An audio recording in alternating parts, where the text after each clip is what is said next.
mimi Petro kabisa. Inawezekana akaanza kufikiria kwamba kwenye ukoo wangu hakuna ambaye mtembea kwenye maji.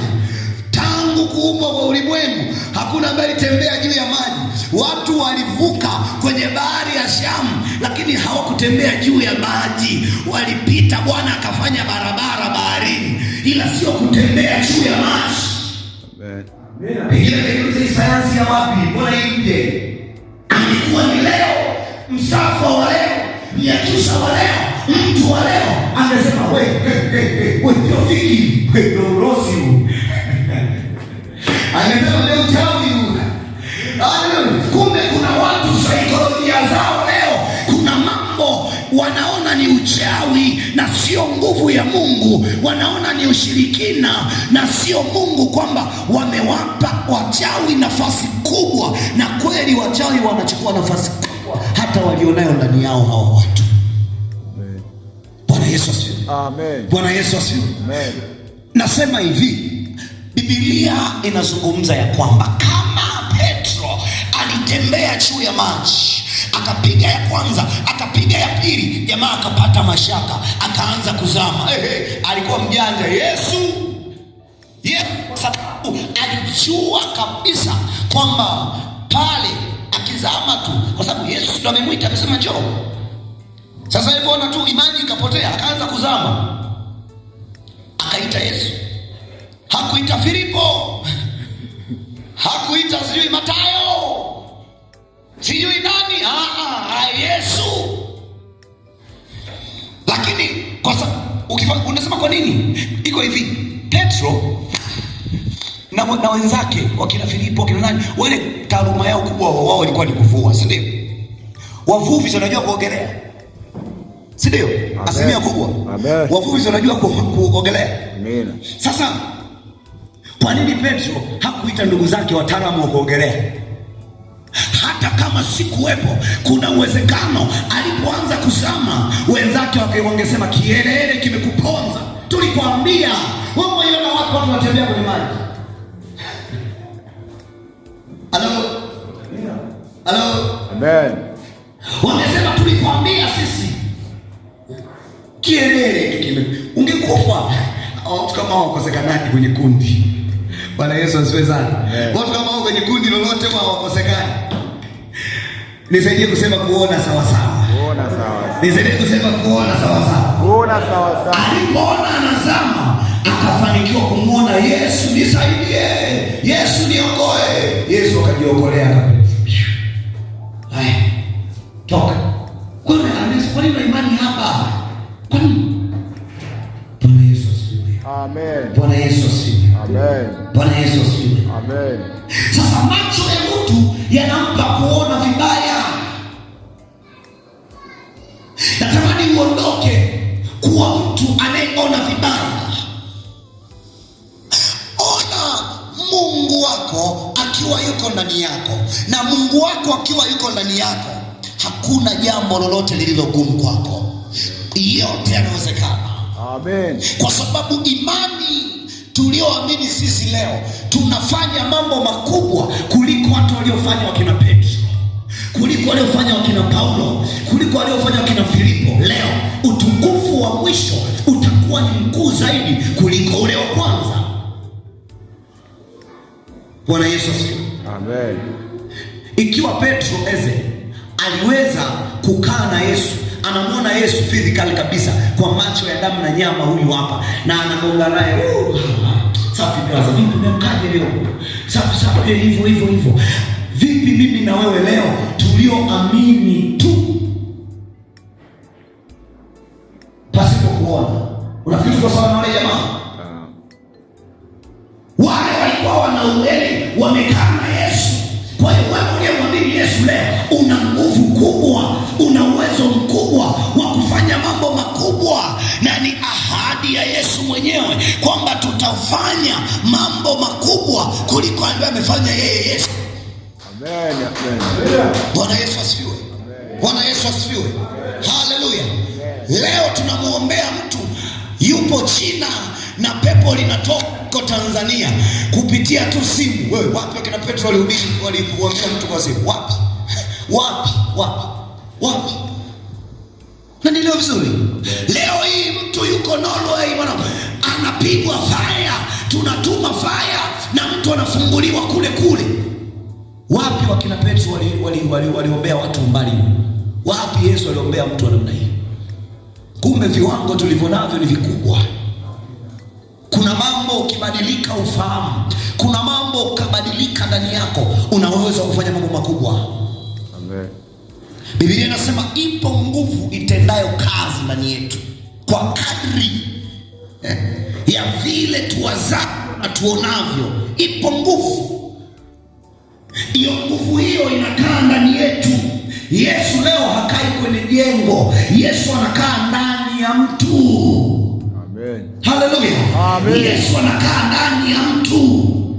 Hakai mahali fulani kwenye kichaka, ndani ya mtu Yesu anakaa. Na ndio ibada iliyo ya kweli ambayo waabudu wanatakiwa kuabudu katika roho na kweli. Moyo yote amwabuduye Mungu anapaswa kumwabudu Mungu katika roho na kweli. Amen. Biblia inasema na Mungu huwataka watu kama hao, au wataka watu kama hao wamwabudu. Bwana Yesu asifiwe. Amen. Bwana Yesu asifiwe. Amen. Bwana Yesu asifiwe. Amen. Sasa wakati nafanya jaribio la imani, wakati nafanya jaribio la imani, unajua nilikuwa nafanya mambo mpaka nilikuwa nashangaa. Na asilimia kubwa hata wakati tunakuwa kuna wakati fulani tulikuwa tunafanya jaribio la imani hata shule.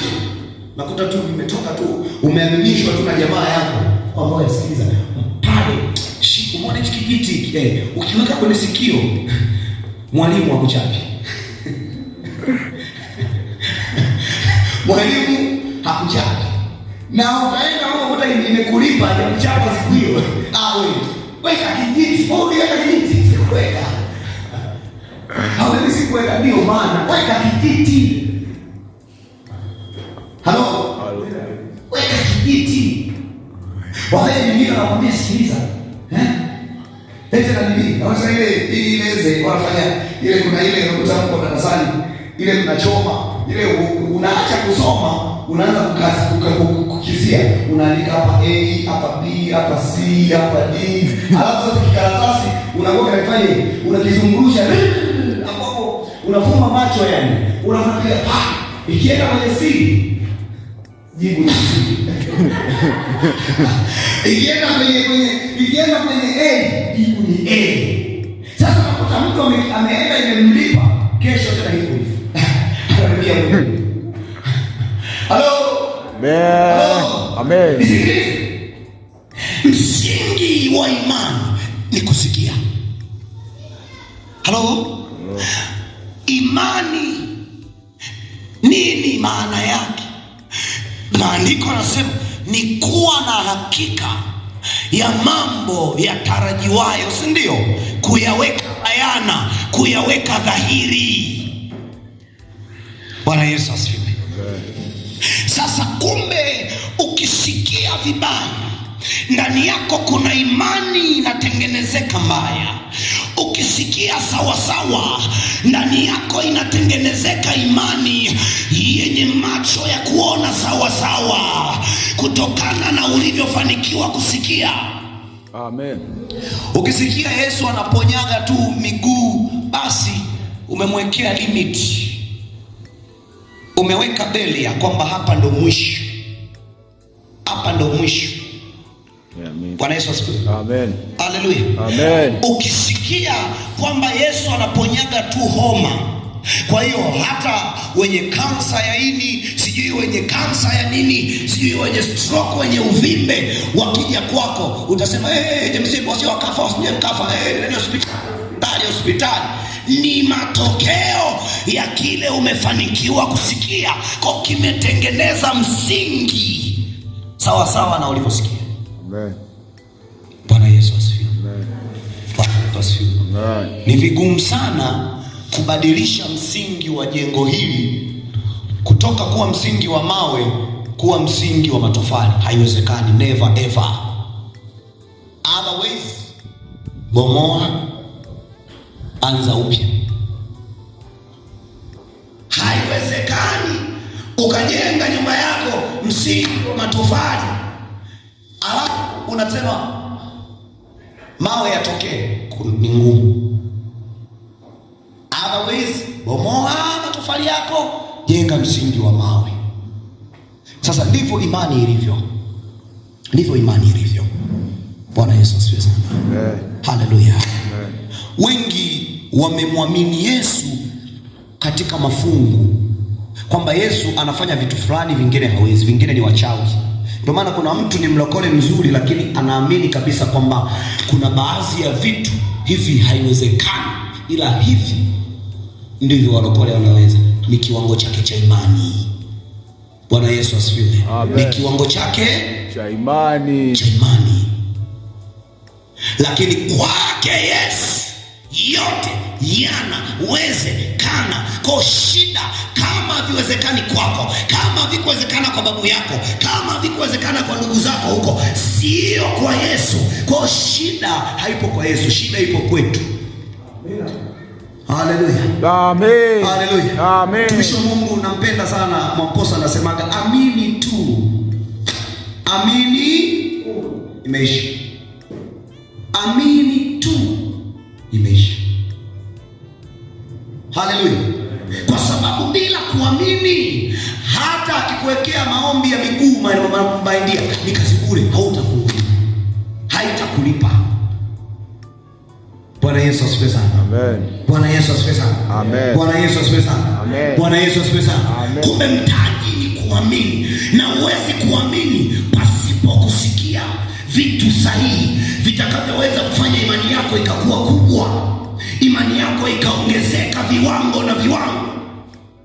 Kipindi fulani, wakati nasema, sijakupa bado testimony nyingine, wakati nafanya majaribio ya imani, ndani yangu mimi naona nafanya vitu vikubwa, lakini shida ikawa hivi. Nikawa namwambia Bwana, hivi mimi ukinipa nguvu za Pepsi, wakati maono nilionayo ndani yangu ni kuhudumia maelfu na maelfu na maelfu na maelfu, na nikilala naona maelfu, nikilala naona mataifa, nikilala naona mataifa, nikilala naona mataifa. Sasa Bwana, kwa nguvu za Pepsi hizi ambazo naona mahali ambapo nilikuwa ninaabudu, ambako zilikuwa zinatokea, kwa sababu nakuta pepo moja, amen, kanapiga kelele, kanang'oa mpaka vifungo vya wachungaji kamoja, na kanaombewa masaa 10, pepo moja lichomoki. Sasa ni kwa ile kitu mimi naniumiza kichwani, moyoni huko ndani nateseka, kwamba ina maana mimi Mungu kilipa maelfu na Bwana usinda basi, hii inakuwaje? Kama kuombea, tunaombea pepo mmoja masaa yote na vifungo vinang'oka. Mchungaji siku moja ameng'olewa vifungo mchungaji akatoka rohoni na kufufuka ni kwangu kama upofu. Na kweli mchungaji alimfukuza yule dada mbwa, akasema na kufukuza kama uponi, kila siku nakuombea tu wewe. Mchungaji anaongea hivyo, vifungo viko chini vyote. Halo. Sasa ilinipa wakati mgumu, lakini mimi ndani yangu naona Mungu, mimi nataka nie mataifa wengi, watu watatoka huko wengi, maelfu ya watu, kwamba Mungu, hivi itakuwaje hii ngoma hii? Hapana, hii hapana, hii sio yangu. Ukweli mimi nilionekana muwazi kanisani, kwa sababu nikaanza sasa kutafuta watu tunaona kabisa hawa tunaendana nao. Ndio kuna kauli moja wanapenda kusema ibadani, kwamba ukiona unakaa na mtu anakuchelewesha kwenye safari yako ama kiti, tafuta kiti kingine. Ukipata kiti cha peke yako. Bwana Yesu asifiwe. Amen. Kwa sababu unaweza kukaa na mtu hata ibadani, kuja kuome concentrate, anakuambia ona. Haleluya. Amen. Huyo anakuchelewesha. Sasa mimi nilihama kutoka mahali na kusanyika, kutoka mahali na abudu, nikahama, nikaanza kuona kama wale jamaa ndo wale kama wanafanya, ambao unaona ndo matilio yangu wale. Amen. Nikaanza kuchomoka taratibu, tunaenda huko. Ukifika kuna unakuta amani moyoni. Haleluya. Amen.